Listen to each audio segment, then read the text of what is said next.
Peace fam. Hi, I'm Uju. I'm here in a new spot with this beautiful queen, Donnie. Hey y'all, Yes, let me get you outside. There we go. So this feels really good because first of all, this is my first shop talks in a new spot. It's my first shop talks for months because it's been crazy. but basically what we're talking about is how what was we saying? Self-awareness. Yes, the power of self-awareness. Here you go, sis. Hold the phone. A lot of women ain't doing it. Yes. And it's needed for our community. It really is. Yeah, so we was talking about the importance. Yeah, let me move this light. There we go. Yes, there we go. That's better. So we were talking about the importance of self-awareness and how it's important to really tap in and understand and truly understand what's going on with us so that we can make informed decisions and really become the controllers and creators of our reality. I think a lot of times we're acting based off of what we think is going on, what we want to go on, what we've been programmed to assess is going on, but not necessarily actually what is, right? So like you said earlier, you was like how sometimes, how did you say it? You was like, somebody will have a behavior pattern that's really a response to trauma. Yeah. And it's not even who they are. And now you have this behavior pattern that's causing problems and limitations in their lives. And they're thinking that there's something wrong with them, something wrong with the people around them, something wrong with their life. Yeah. When really it's like you just have a disconnect. And lapse of awareness makes it so that you can't be aware. So here's where awareness comes into play. If you're talking with a friend, say I'm someone who has friendship trauma, like trauma from, and I personally have friendship trauma where I have been in friends groups and I trusted them and I woke up one day and they just didn't fuck with me no more. Like, I don't know what I did. You know what I'm saying? I don't know what happened. They thought I did something, but I actually did not. It was a misunderstanding. But what it looked like to me was I thought we was good. I woke up and we didn't. So now moving forward, if something happens with someone and say they're just like, I don't know, I'm mad at you, I don't like how you did that. If I'm working off of that trauma from before, now I'm going to start putting a guard up. Now I'm going to start looking at them like, I got to keep my head on the swivel. I got to watch my back. You know, that I can't trust them. Yeah. Right? So now I can lose a good friendship. Or a blessing. So many blessings attached to discomfort. But meanwhile, with self-awareness, I can be like, you know what? I understand how raw and how vulnerable it makes me feel when someone that I'm close with tells me that they are at odds with me. Now it's triggered my fear of feeling like they are going to abandon me. You know what I'm saying? Absolutely. So let me acknowledge this and to comfort myself, maybe I can pray, maybe I can meditate, maybe I can do something. And that's the process. That's the process. Sarah Jakes has this book and she talks about marinating, but it's like we don't marinate enough. We marinate that chicken, we let it sit with the dressing for a couple of days, but you gotta marinate them feelings and emotions because sometimes it's really not other people, it's you. And it makes me think about, the burnt out stage. Like, why do we get to a place where we even get burnt out? That's not even a thing. Why would you allow the world to burn you out anyway? Like boundaries. And just like I was saying earlier, though, and here's the thing, and this is why it's so multi-layered, right? Like even what you said, boundaries, right? But if you don't understand, so if you're going off of a program as a child, if you developed a program to cope with your environment that told you that you had to perform for love, absolutely, you had to perform to be accepted in your family. Yeah. Okay. So now, what boundaries looks like is you upsetting someone and they not accepting you.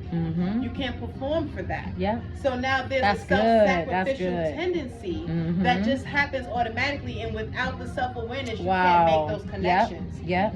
You know what I'm saying? Absolutely. And so, like you said, yes, marinating those feelings. And I think sometimes it's hard because they do be uncomfortable. Sometimes you got to face ugly sides of yourself, that you personally, characteristics that you have that you personally do not like. You have to own the fact that, yes, I have that characteristic. Wow, that's good. You know what I mean? That's or realities that ownership. Correct. Ownership. You have to own it, to face it, and to make peace with it. And I think that's the process of awareness that is very uncomfortable, and so people choose to distract. People choose to deflect. People choose to look elsewhere, anywhere else that's project. Absolutely. Correct. And so basically, And it kind of like, you know, it kind of makes you become bitter without you even knowing. Now you can't be happy for people. You can't celebrate people. Now you can't love people properly. Come on, all day. Come on. All day. And it's like you're literally engaging in bitterness. And that's it right there. And that be the cause of the bitterness. It don't even be the other person. It don't be the stories that you tell yourself. That's just the coping mechanism that tries to make your refusal to accept the truth acceptable to you. You know what I'm saying? That's what your mind told you to make it okay to look the other way as opposed to looking at the truth. And it's not shaming anybody. It's just awareness. At some point, you gotta take accountability. So now that you know, so you can move differently, right? So like you said, people be walking around miserable, and we live in a world where look online, look on the internet, people can say the most hateful things to complete strangers, people they don't even know. That's an internal thing. That has nothing to do with that person. That's an internal thing. How do those feelings? How does that add up? Why? Because there are emotions, there's energy in motion that has been needing to flow for a long time. But in order for that energy to flow, you have to face certain realities. Absolutely. You gotta feel certain things. You gotta sit in certain uncomfortable spaces. You know what I'm saying? And people refuse to do that because it's uncomfortable. I get it. But unfortunately, what it does is it creates those energy blockages. And how do they manifest as resentment, honey? How do they manifest as conniving behavior? How do they manifest as dishonesty, as dissociation from yourself? Absolutely. As people pleasing. You see what I'm saying? Absolutely. And so this is why the root of self-awareness, self-mastery, and this healing, this journey, this is why it's so important. This is why it is everything. This is why it literally, when you master yourself, you master your life. This is why. Because self-mastery gives you emotional flexibility, honey. It increases your ability to adapt. And you don't have to know everything. You don't have to be the strongest person in the world. You don't have to be the most resourceful. You don't. You just have to be able to adapt. So that means that whatever situations change on the outside, you don't change. You can just shift your position so that you can continue to be how and a lot of our relationships and friendships are like unevenly yoked. So you're in a process where you're trying to heal, and then you're around people who is going through it. Absolutely. It's an absolutely. There's going to be some seasons when you're real close to your friends, and it's going to be some seasons where you need some space. There's going to be some seasons where they need some space. But it doesn't mean that the relationship itself has to change, because the relationship itself can have flexibility. And I feel like it's the same thing for our personal relationship with ourselves and with our life in general, like with who we really are, and our existence. Things outside of us are going to change. Absolutely. We don't change. You know what I'm saying? We adapt. It's funny, I was just talking to a good friend, and I was telling her about, you know, some of the people, family and friends that I got disconnected with this year, and I just truly didn't understand. And she said, Donnie, you have to understand that when people see you, not only do they see their failures, they see their laziness or the things that they couldn't do. And it was like a light bulb. Her saying that had made so much sense, but it also made me go back to thinking it's still an internal thing. It's still internal. And I think that's where in the 4 agreements. And it's like, so when people see you, especially in a success area, it's like they see, it's kind of like a person with muscles. A person with muscles to me is so sexy. And it's not their body type that's sexy, whether it's a man or a woman, it's the discipline that's sexy. When I see muscles, I be like, oh, they're eating right. They in that leg. It's different. You know what I mean? So it's like, it's still an internal thing. It's still an internal thing. And you know, I think it's so wonderful that you brought that up, because it is, and it's again the tendency for people to want to turn away from the uncomfortable and distract with something that's a little bit more palatable. So now you become their problem, not because you yourself are the problem, but because you remind them of the dreams that they let burn. You understand what I'm saying? The dreams that they let pass away, and instead of facing that and owning it, like, I let that go. you become the problem because you remind them of the dream that they let That's go. so good. And that's just what happened. I had that conversation with my sister because my sister's she's a straight shooter. You know what I mean? Beautiful heart of gold, beautiful person. And she's going to tell you how she feels. She's not going to sugarcoat it. She's not rude, but she's just going to tell you straight up. And unfortunately, a lot of people can't handle that. Unfortunately, she becomes the bad guy. She's made to be the villain in a lot of situations. And she's like, yo, Uju, am I wrong? Like, tell me, is it me? And that's how you know you leveling up too. Because at some point you gotta say, I'm not dealing with this. I can't be around people who feel like it's not me. It's you know. It is. It is in fact you. And it be like that. And so basically self-mastery is to make it so that it don't be us. You feel me? And it don't be you. Like you don't be creating problems that don't exist. Ooh, that's good. Because of how someone else is choosing to be in their own life. You know, and like we mentioned before, even with the experience of overwhelm, you know, and that's something that I personally I be here with overwhelm. I be right here with overwhelm, right? And what I realized is that overwhelm is not a response to doing too much. It's a response to a lack of awareness. I'm doing more than I can hold in my presence. You understand what I'm saying? So now I feel like there's stuff that's whizzing by me. I can't grip it all. I can't be present. And it's kind of like resting. When I first got in here, I was telling you about like rest to me is foreign. If I sit down for 2 days, I start tripping, feeling like I gotta get something done. I'm not working. Absolutely, and that's sick. That's a trick from the enemy, because you're supposed to rest.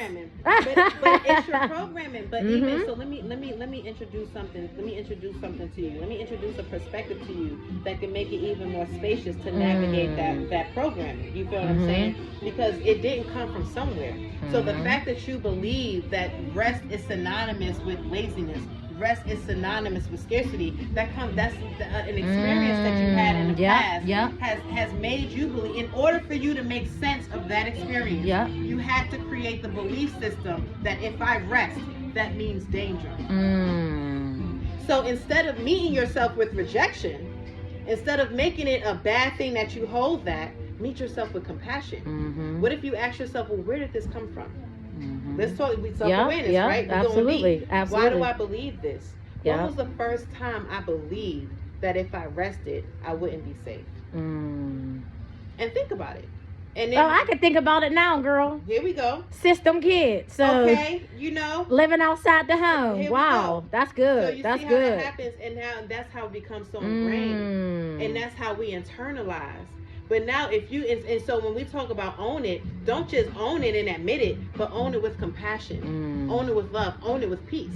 Because then you can hold it and you don't have to dissociate from yourself. You can look at yourself and you can accept yourself as is unconditionally, regardless of what it, you know what I'm saying? Absolutely. So we're gonna stop there. Cheese Bus just came. Yes, so we'll be back, y'all, with another one. Y'all know how we do. Make sure y'all make y'all new appointments at the new shop. It's beautiful in here, you guys. Make your appointments at the new shop, and please stay tuned. The Survival to Sovereign 90-day transformational prayer journal is coming. Yes, baby, clock it. It's coming. It is in production.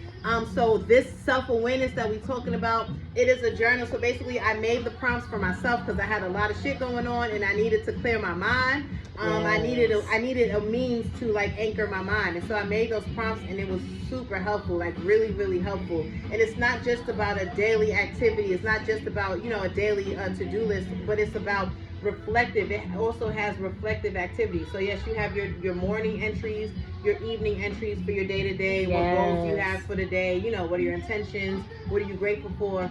But then we also have reflective activities every couple days. So now we're going deeper. When was the first time you felt this way?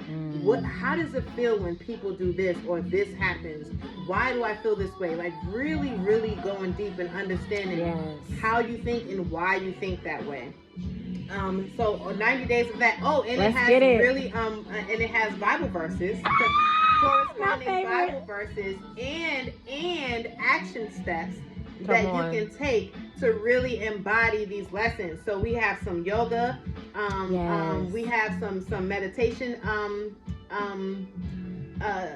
prompts. We have some prayer prompts. Yes. Okay, we have some NLP activities. Yes. So emotional anchoring and reframing. I mean, it's really like a comprehensive companion for healing.